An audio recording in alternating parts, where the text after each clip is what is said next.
since Damien is with us today, and the fact that he was present for the Zionism is Racism motion at the Green Party Spring Conference, I thought it makes sense to, get some insight. So, Damien, tell me what went down. What was your experience like? A shit show, I heard it was. That's certainly one way of putting it. It's one way it could be put, but there's also another side of it, because the main point was that motion of ours, Zionism is racism, that motion that fantastic lady, Lubna Spaitan, has put together and brought so many of us along behind her in support of, it never got beaten because they couldn't actually beat it. They had to pull every trick in the book, frankly, to avoid it ever reaching a vote in the end. And frankly, they've only ended up delaying the inevitable. Now, there were problems on the day, shall we say, certainly. To start with, there was only going to be one day of policy, for example. There was only going to be one day where we were going to be able to debate Green Party policy, which was a bit odd, a little bit short. Other spring conferences previously have had more than one day of it. And you get these 3 sessions throughout the day called plenaries, and they get broken up as to cover one thing or another. But plenary 1 ended up full of tech issues. There was all manner of problems that had to be straightened out there. But during that time, when they were trying to get that voting system sorted out, there was an attempt to rule our Zionism is racism motion out of order right at the beginning of the day. So they were going to try and get it thrown out completely, never reach the point of debate. That fell horribly. And when I say horribly, I mean it was beaten 2 to 3 times over vote-wise. I can't remember what the exact numbers were now. It got absolutely hammered. Following from that, and while the tech issues were still going on, there was another motion that was put forward to try and reprioritize where exactly the Zionism is racism motion was going to actually come in the order of merit. It was an E-motion, which basically meant it came from a non-organizational source. It just came from ordinary members, essentially. And it went through the prioritization process before conference, and it reached E12 at that point. So it was going to be the 12th E-motion to be debated. And there was a motion to try and get it reprioritized and pushed up to E3. And just like the attempts to throw the thing out of order fell by the wayside and was hammered horribly, we won this brilliantly. We absolutely had the numbers. We had them beaten, all goings on. The tech issues carried on, unfortunately. We then had an issue in the second session of the day where the Standing Orders Committee attempted to have a bit of a power grab. Their report had to be passed before any further motions could be debated, or any other policies could be debated. Conference couldn't even continue, frankly, unless their report got through. So it was quite important they got it through. But they had this power grab in there, which meant, in theory, they would have been able to block this Zionism is racism motion from ever coming back if it wasn't successful on the day. And they could do it to any other manner of motions as well. If any amendments that could have gone in on their report, they could have ruled automatically out of order. So it would have been quite the coup for them. But they got spotted and it got ripped out. And sorry. Well, how when it comes to Green Party, how do you decide what a priority is? Or when something goes up and down in terms of the priority list, like what reasons do you have to give? What examples can you give? The Standing Orders Committee makes all those decisions. They have quite a lot of power. There's 5 of them. They have an awful lot of power between them.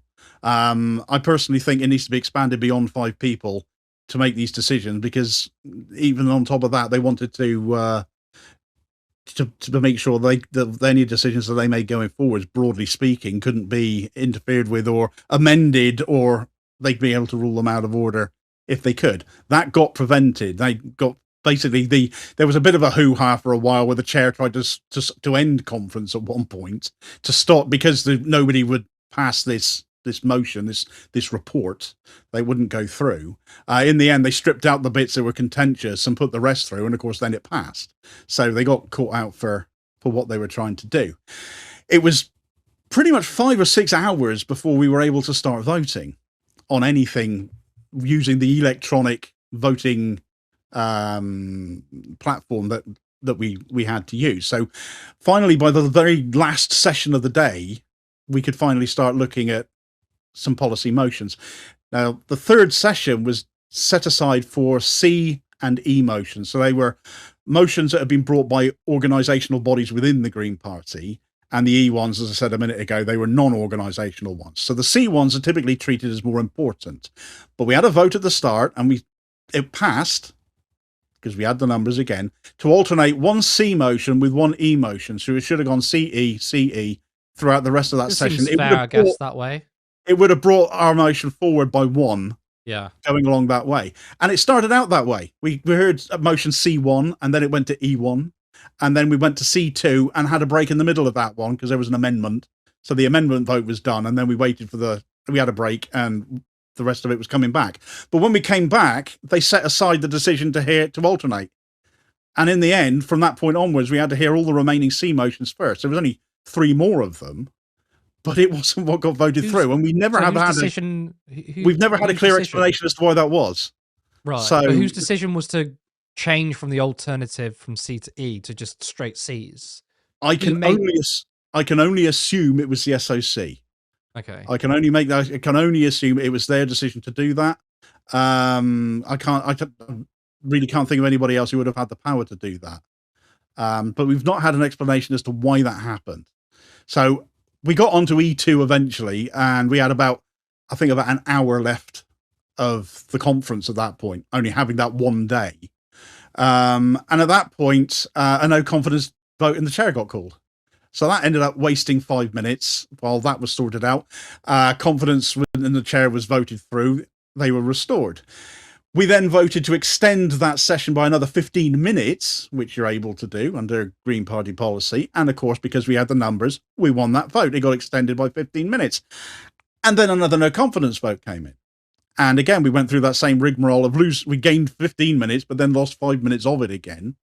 But the moment that no confidence vote fell, they immediately called another one, even though no more business had actually been transacted. So these are all anonymous. Right. It was well, obviously I can't comment on who said what. There's a chat window basically because it was online, and it went into that, and it was immediate. And because no further business had been transacted, they failed to get that no confidence. So that at that point it got turned away.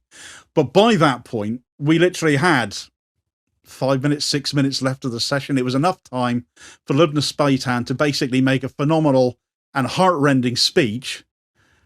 And that was where the conference ended up closing on, because it could not be extended any further. And the next day was given over entirely to workshops and training. So it was a one-day mess of attempted policy making with so many problems on one half, but so much gerrymandering and filibustering with the other. But the point I wanted to make most of all here is the fact that that's what they had to do, because we won every single vote throughout the day going forwards. Because I know there's been a lot of conjecture on social media and some articles written that somehow this motion was defeated. They never defeated it. They never beat it, because they couldn't. And they knew they couldn't. And so the only thing they could do was run the clock down. So I spoke to Lubna because I asked for a comment. She said, like, clearly this was kind of a Zionist stitch-up. She's not the only person that said that, by the way. I also read out a thread from Gary Spedding, who kind of documented a lot of stuff. He said it's a bit more nuanced than that. Like, he said, kind of bad behavior from both sides, and that part of the reason was because in the particular Zionism is racism motion, it supersedes some of the existing guidelines in regards to anti-Semitism. By the way, I think that's a good thing, because I've seen some of the guidelines when it comes to Green Party anti-Semitism. I feel like there was open to interpretation to conflate Israel and Jewish people, by the way. So, but apparently that was part of the contention, because there were Jewish Green members who had written the guidance, were like, well, that's our work being superseded. Yeah, there were Jewish members who helped Lubna Spaitan write this motion. I would say of Gary Spedding's comment there that this whole point of having a conference and making policy is to change existing policy. Yeah, you can't make policy that's only only orbits previous policy. Otherwise, you can never change anything. That, frankly, is a ludicrous argument, and I really don't understand where he's coming from with that. I don't denigrate Jewish people making policy and who have made policy on this issue previously. But when new policy comes along, yes, of course, it can supersede older policy. It's for the current membership to decide whether they like the old policy and want to keep it, or they want to make changes. If they want to But make changes, then they're entitled to. just to be clear, though, when he said Jewish Greens, as in the group Jewish Greens, not all Sure. Jewish Green Party, because obviously there were Jewish people involved in the Logistical Zionism's motion, motion bill, whatever. But from your point of view, I mean, do you think that it was basically pro-Israel people just trying to completely sabotage it? Is that your experience? There was a small group of very determined people seeking to derail and stop that motion getting heard, essentially. They failed in that respect because Lubna Speitan ended up closing the conference with her speech. They failed in another way because now that the motion got to where it did, the motion gets a multiplier effect to help it get even further up the order of business come the autumn conference. So it will be coming back in the autumn because it hasn't been defeated. And it's going to be coming back possibly in a even stronger position. And most likely the past, isn't it? Well, you can never second guess these things. You just don't know what they might try and do at a live conference. But I'm also of a mind that I'm going to be very happy to go to that conference and look these people straight in the eye and dare them to look me straight in the eye when they try to do what they did here. Because frankly, I'm a big scary bloke for one, but for two, I'm they've exposed themselves really badly during this conference, and we know who they are now. We know the kind of tricks they're prepared to play, and we can build our own game plan around that. But this motion is definitely coming back, and no amount of stirring on social media has gone on. A certain councillor has put a Facebook post out where she apparently said Carla Denyer was going to speak against the motion on behalf of all the MPs and it's never. I've found difficulty with that statement that's come out in regards to that, because to believe it or to take the word of it means to take the word of one of these people who wish to run this motion down in the way that they did. And I can say the councillor, I'm not prepared to take their word for it. I can say the councillor because we covered it, and also she said it publicly. Is Andre Fries, Councillor Andre Fries, who said that Carla, Zach, Rachel Millward were going to back this via Carla. Again, like there's no evidence of this, but also leadership positions don't usually back a particular motion to be impartial. So I thought it was very odd. But then she also called this particular motion anti-Semitic. So I was like, absolute. I didn't even. It wasn't in good faith criticism, right? It was just like, it was anti-Semitic. I was like, whatever. It's not a serious critique of it. It's not a serious critique, no. And with the Green Party, members make policy, not the leadership. As you know, the leader Zach was, as you said earlier on, he was away at that march, and they was involved with that during the day. He wasn't present for the online conference. He didn't have to be, frankly. He wasn't necessary to it because it's simply not how the Green Party works. Members make policy. You can argue, I mean, sure, some people will argue, well, perhaps he should have been there. Well, what could he have done? He'd have had one vote just like every other member there. That's simply how the party works. It's not the kind of leadership structure where they have to be there, where they necessarily should be there, or he just lets members get on with making policy while he's doing something else. Well, he's leading the Green Party perfectly correctly still, regardless of what he was doing. And of course, him and Carla Denyer both held the Red Line for Gaza banner with Lubna Speitan on Bournemouth Beach during the autumn conference last year. Yeah. So I do find Andre Fries's post nonsensical in so many different ways, but it's got a lot of press and a lot of attention. And really, it misses the point completely, and it doesn't adequately cover what actually happened on the day. There was a lot of mess, a lot of problems on the day with technical and other bits and pieces as well. And the entire block of governance motions that were supposed to be heard, the D motions, they had to be shelved completely. No emergency motions got heard either. Most of the E-motions never had a chance. The agenda was so much bigger than could ever have been heard in the 3 sessions that was laid out. And there's certainly questions as to why that needs to be, I think, as why that was the case as well. But the motion didn't get beaten, and that's the message people need to take away from this most of all. It's still live, it's still undefeated, it's still going to come to the next conference, and we're going to be more prepared than ever to make sure this thing passes, because Zionism is racism, no ifs or buts about it, and we're going to take it on and hopefully get it passed next time. Of course, the Labour Party is a completely different beast to the Greens. We know that, but did that day give you a bit of like, oh, this feels a bit like the Labour Party? It feels like Labour tactics. Is there any sort of truth to that? Or do you think it's the Greens would never descend into what the Labour Party is? I don't. No, I don't think it's the same thing. I came from Labour as well. Labour meetings, Labour events like that, they could be vicious. I can remember having people screaming in my face that I was an anti-Semite for daring to speak up about Palestinian issues when I was back in the Labour Party, and that's just in a local southwestern, average monthly meeting. They could be absolutely vile. The worst people in the world are some of the people from the Labour right, but in Labour, it's just becoming a complete top-down authoritarian dictatorship. You say the wrong thing, you sneeze the wrong way, you're thrown out the party. That's not coming from the people in the room with you.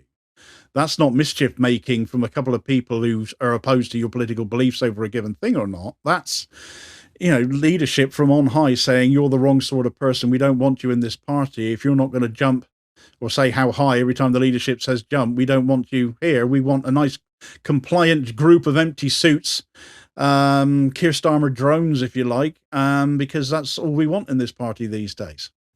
And if you come across a phone with Morgan McSweeney written on the side of it, don't tell anybody.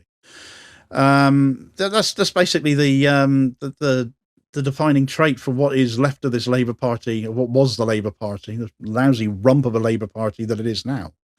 I don't see the comparison necessarily. I mean, I can understand why some people might, it might elicit some memories in that respect, because it feels like the same kind of defeat, I suppose, in a way, if you wanted to put it in those terms, that, okay, we didn't get across the line, we didn't get this motion to where we wanted to be, we didn't get to the big vote, they stopped us from doing that, but that wasn't really a defeat.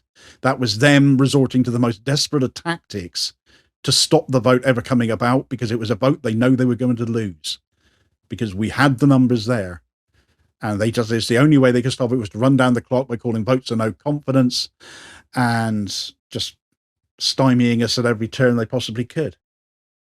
I thought it was a bit disappointing that you had like 400 people there, and it felt like lots of things were being voted on when there's such a small amount of people from the membership. Is that an issue with online conferences? Because of course, when it comes to the conference later in the year, you're going to have lots of people, thousands of people there. It was roughly 900 people in attendance for the spring conference. And it was 900. The membership is, 215,000, I think was the last official count. It's a very small number, isn't it? And I think they could have sold about double the tickets. As it is, we already had technical problems. I do know a little bit about the cause of that. I haven't stated anything publicly about that yet, but watch this space, because I'm writing something on it, which may or may not relate slightly to the numbers. But there's a reason for it too, which is both remarkable and ridiculous, I think, at the same time. But anyway, I'll come into this little bit of information I'm still verifying at the moment, and watch this space on that one, I think, for a minute. But there is a reason why things went a little bit south, and I think that might have something to do with why the numbers were capped at where they were. Okay. But I also think that they could have made it bigger if they wanted to. Would that have changed matters in the grand scheme of things, given the relatively small number of people that tried to stop our motion from being heard? Because it was a small group of the same names that were kept coming up. Out of 900 people, it's still a rather small number.